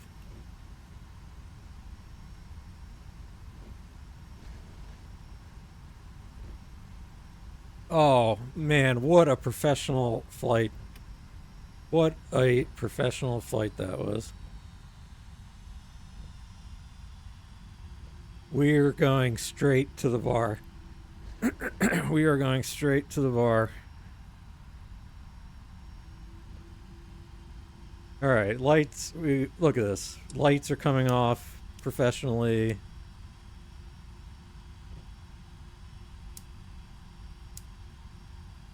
Oh man. APU coming on while taxiing.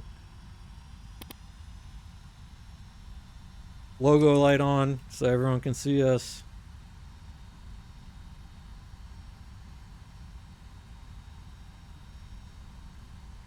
TCAS off.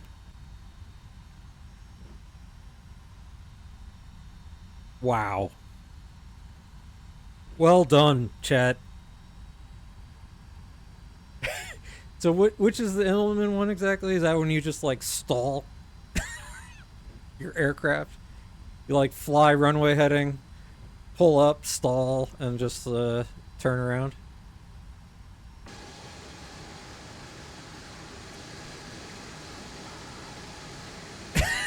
Okay. Alright. Any other cleanup we need to do here?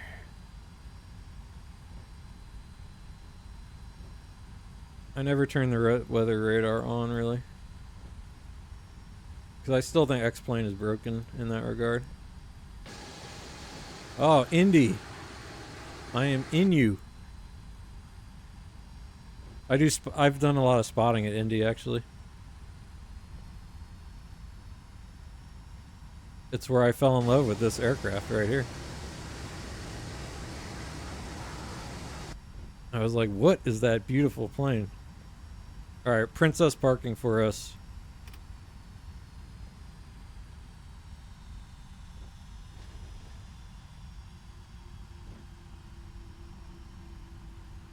I'm even gonna be able to like not blind the guy. No. Off. Off.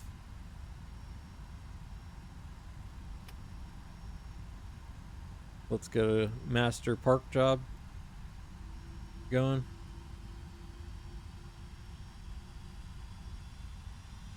Plane, go.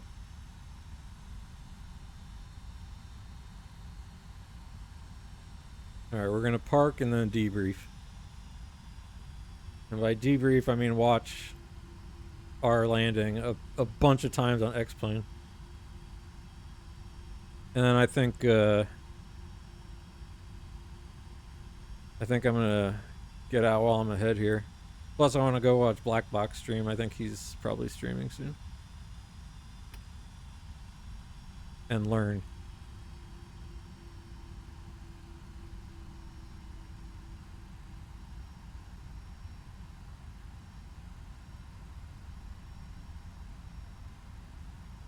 Am I not there yet, dude? Come on, man. I think I'm going backwards.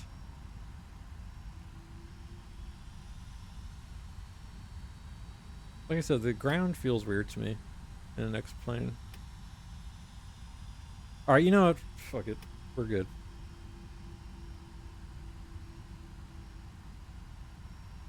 Alright, parking brake is set. APU gen comes on. Isolation valve, APU bleed air comes on. Turn the light off.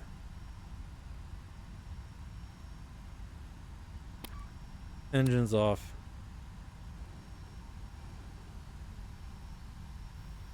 Fuel pumps come off. Off.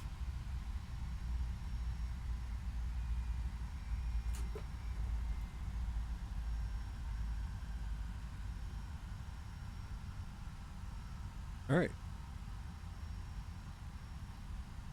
So in the 737, I think you do, but in this one, I was reading that I think that this forward fuel pump, even when you have the APU on, is supplying some fuel to the APU. That's why like these are all low pressure because they're off, but I think this one has pressure. I think. Don't quote me on that one. Don't quote me on anything, of course, but although after what you just saw, I don't know. You saw some professional stuff there. I mean, I didn't park that well, but all right, let's put the cherry on top here. Open all, ground, give me my stairs, chocks, luggage, GPU, the waste unit, the loader unit.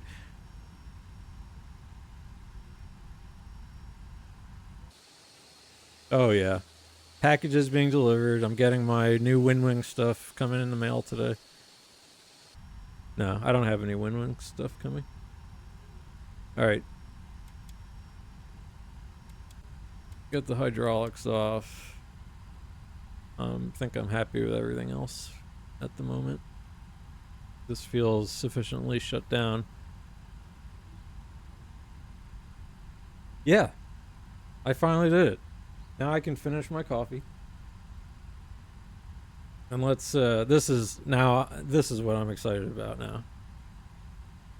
I have not got to watch myself, have a nice replay.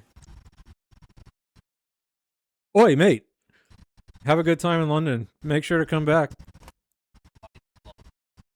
Thanks for popping in. I really appreciate it. I need someone else besides Santa to educate. No. Thank you for the ILS. That was things were going wrong and you helped us keep it right. So thank you very much.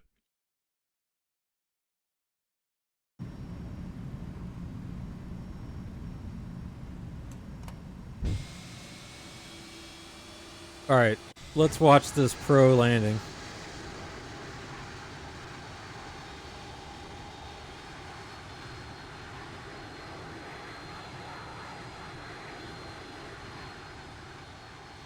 I'll tell you what. I ate pretty well in Scotland when I went there. That was full Scottish breakfast every morning at the bread and breakfasts that we stayed at. And I'll tell you what, I can fuck with some black pot sausage pudding, whatever.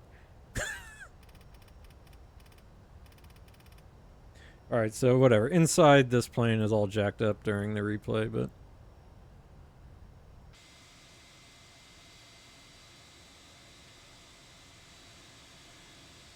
so yeah, I was cheating with the speed brakes at this point.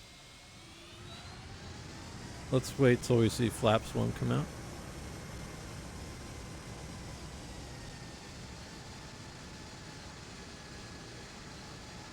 All right, there comes some slats.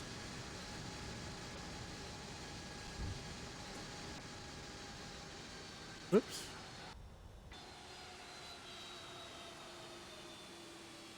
Yeah. Yeah, I had a great time in Scotland. That was super fun. Yeah, later, dude. I'll be back again this week. I'm don't have much to do this week.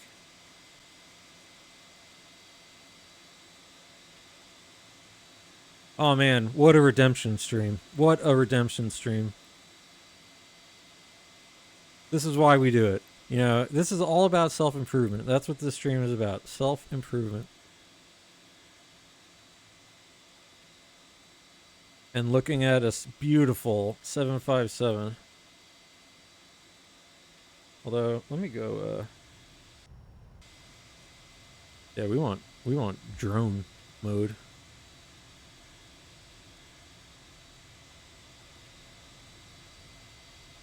Where's Lucas Oil Stadium? There it is.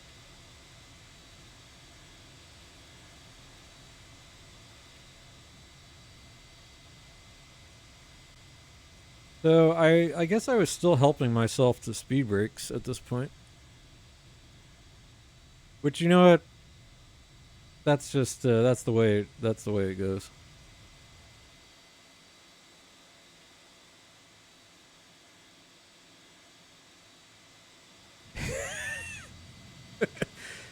Oh, look at that. Gear down. Expert. Gear down.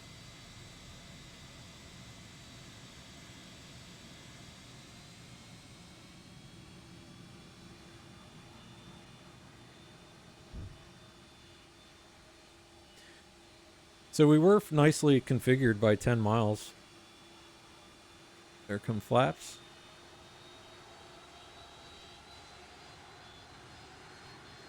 Yeah, I called my uncle last night and I was like, this guy's onto us.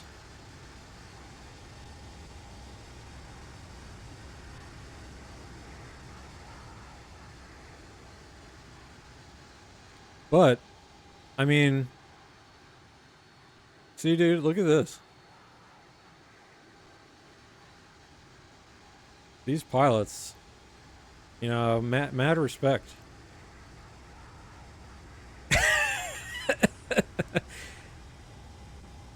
No, this was a Nate Flies landing. By the way, while we're here, if you're in Indy,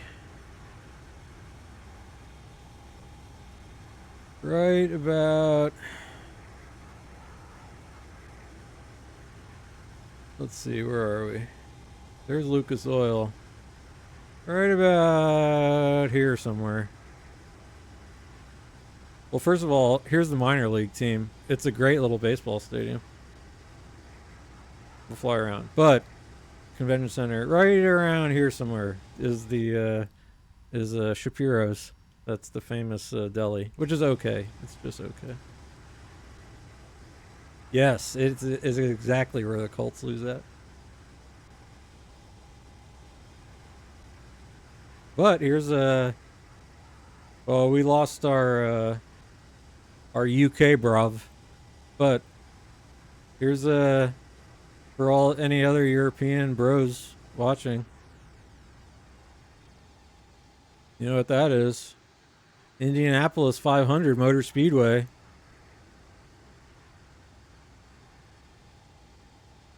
And there's some really nice approaches when you're flying into Indy. You get to fly right over this bad boy. Because the VOR station is like... This is the VOR station.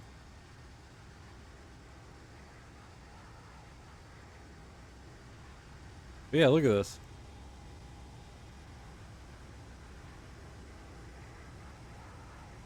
We're going here. It's going there. Tough.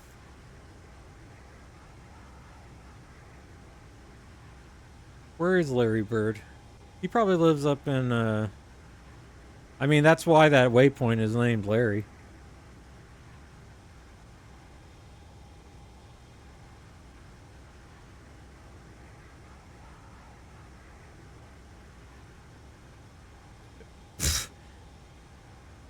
Yeah, seriously.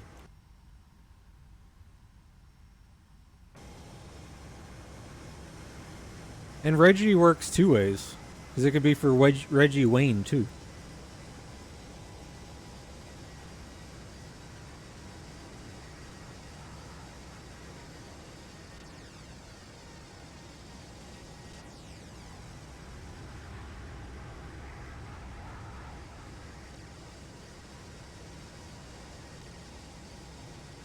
Yeah.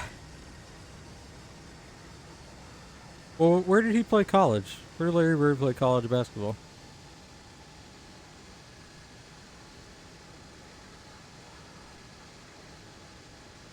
He's not like a... Is he a Purdue person? I'm not... He feels like he played at like Purdue or somewhere like one of the shit Indiana universities. No offense, Purdue. West Lafayette sucks. Oh, Indiana State. What are they? The Greyhounds? No, that's Indiana University of Indiana downtown is the Greyhounds. Look at this. Oh, the anticipation is killing me.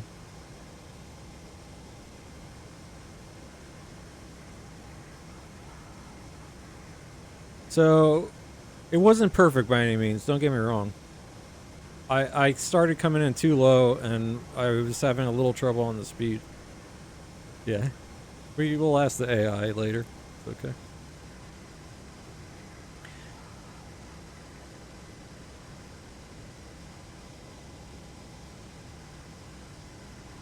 And remember, we just have packages, so landing a little hard is fine. Oh. Oh. Oh, look. Look. Look. Oh.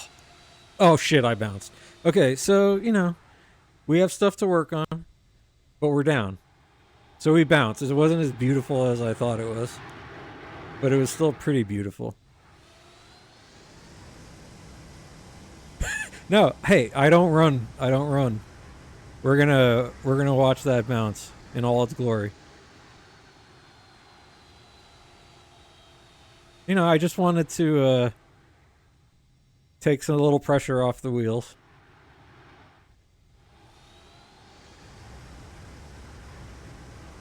You're allowed to take 2 steps in basketball, right? So there's a pivot, right? So here we go. I made my jump.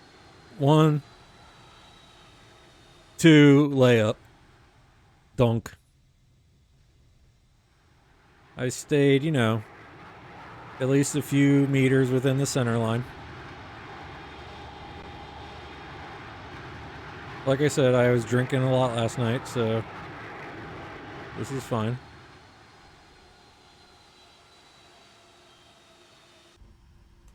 Exactly, the Euro jump. That's the best move. Oh man, how nice was that? How nice was that? I am proud of us.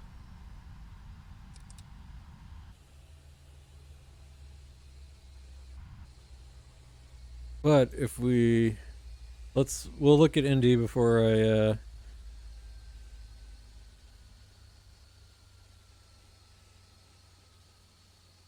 get out of here. I want free cam. There we go.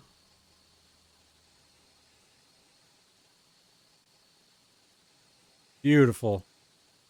Hello, Indy.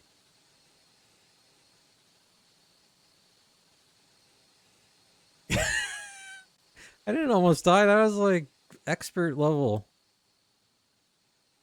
I think even my my strict German mentor would appreciate that landing. Okay, I will definitely. Yeah, so when you're driving into Indy, here's I-69.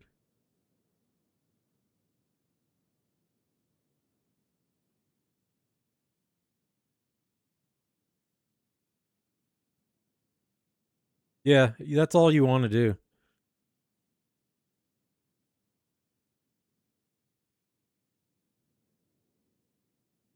You're not missing too much in Indy.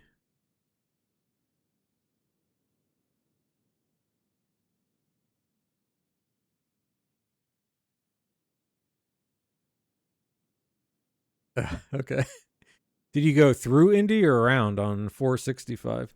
But here's what I say: X-Plane, of all the stadiums in the game, it has like a really nice Lucas Oil Stadium. What the? Never mind. It's reversed. It's mirrored. There you go.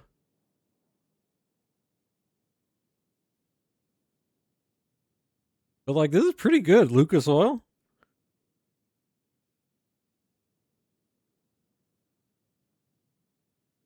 Otherwise, this is just giant convention center and a mall.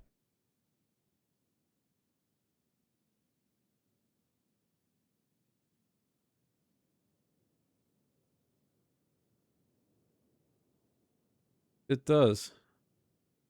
Thought it can it be opened? Guess so.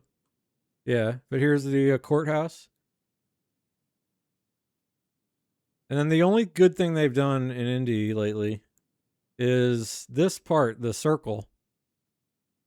They closed off and put like seats and stuff, and that made it kind of nice to go down to downtown Indy.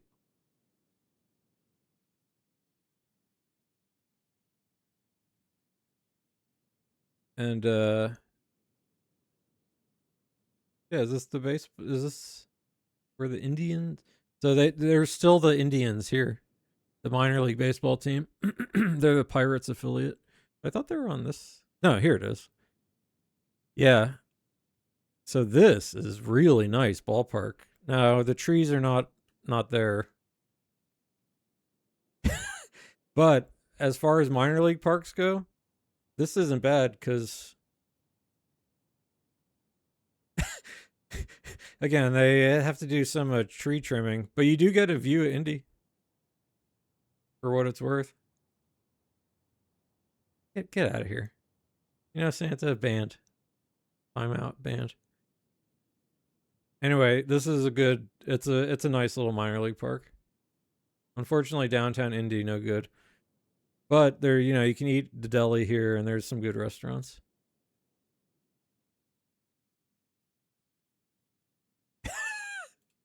And then the last thing I'll do is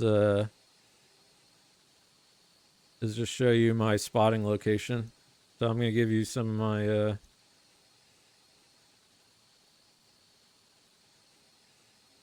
some major advice. So the first one is pretty damn fun.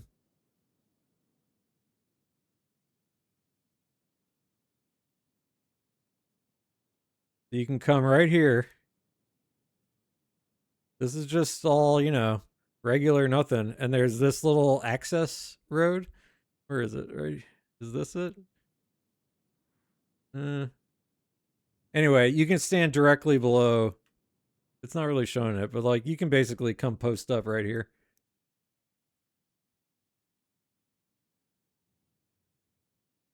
Or it's like back in here. Yeah.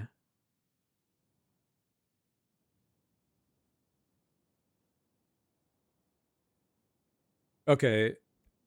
Why is it named Canseco? You know, I met Jose Canseco in Miami. Biggest asshole I ever met. He turned a bunch of people down for autographs at Don Carter's bowling alley.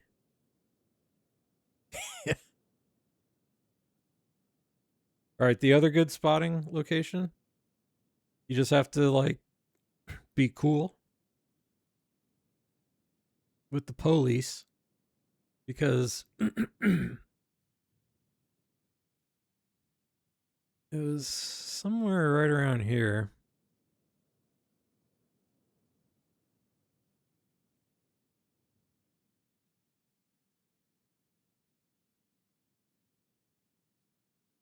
Like these are like derelict buildings.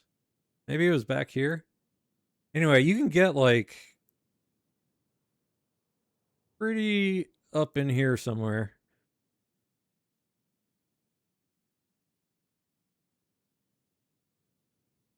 This is too close, but this was a nice spotting location. One of these parking lots.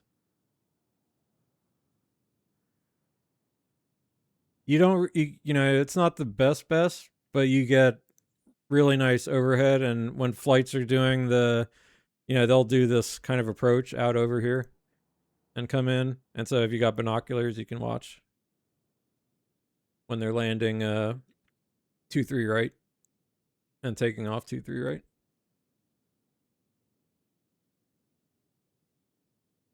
But the customs is here. I went up to the guy. I'm like, hey, is it cool if I just I'm just sitting here watching planes? He's like, okay. He was training two German Shepherd puppies to be police officers and sniff out drugs. So I said, don't come too close to my car. Yeah, it was a nice guy. I just didn't want to be a major dick. But yeah, you can come creep around on the airport here.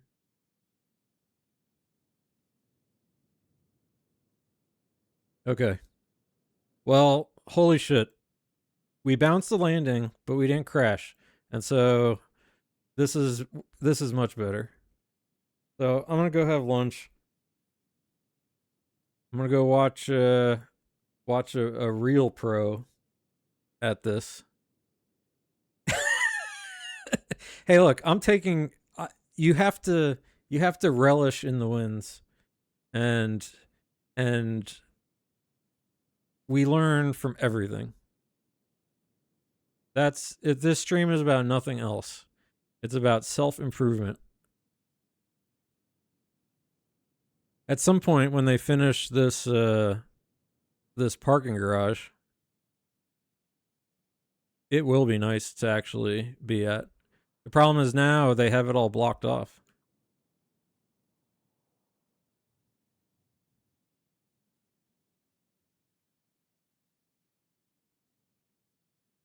Yeah, here in Louisville are some cool, if you like cargo aircraft, you can watch. But yeah, awesome, man. I was glad this one worked out better. So anyway, I'll be back again at some point. I don't know when. I'll stream again a couple times this week, I think, because like I said, one thing nice about being a freelance person is that I don't have a 9 to 5, and so I can fuck around during the week. But Santa and sloppy music, thanks for joining me today.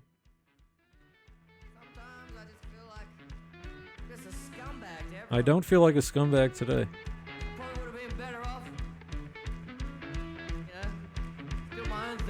Doing my own thing. But we did it. We're going to land better next time, too. Arrow up from here. We put a good landing on tape. Everyone watch out. Rays won last night. They're going to win again tonight. It's a good day. Let's go watch some professional black box 7-Eleven stream. But Santa, again, super thanks, man. It's been real fun talking to you over the last couple of weeks. And I'll see you around. All right, band. Now you're banned. Time out. All right, I'll see you later, man. Thanks.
crusts on my banquet, puddles of my wine. A revel in the present, each moment a lifetime.